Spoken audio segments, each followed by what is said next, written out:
গেলেন। ওয়াহাবিরা করছে হামলা ওই না দরবার মুর্শিদপুর, জাতি এখন চিনতে পারছে ওয়াহাবিরা গরু চোর। এই কথা বলেন ঠিক কিনা?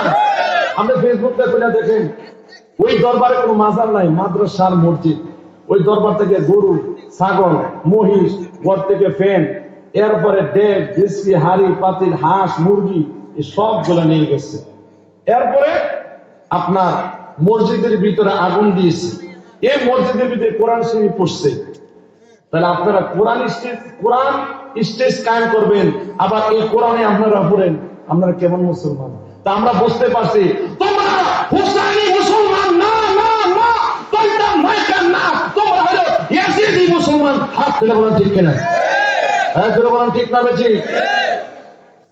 ওয়াহাবিরা করছে হামলা, একটু কইতাম নি নাকি সমস্যা হইব?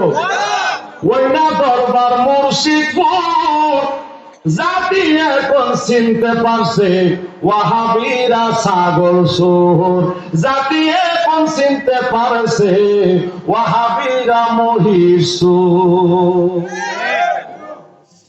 গরু ছাগল নিচে মহিষ, দেখতে লাগে জিন্দা ইবলিশ। গরু ছাগল নিচে মহিষ, দেখতে লাগে জিন্দা ইবলিশ। গরুর ভাষা তার চেহারা মিলছে একদম সুরে সুর, জাতি এখন চিনতে পারছে ওয়াহাবিরা গরু চোর, জাতি এখন চিনতে পারছে ওয়াহাবিরা মুরগি চোর। কথা বলেন ঠিক না বেঠিক? আমার ভাইরা বন্ধুরা, গভীর মনোযোগ, অন্তরের কান দিয়া শুনেন। আমরা কি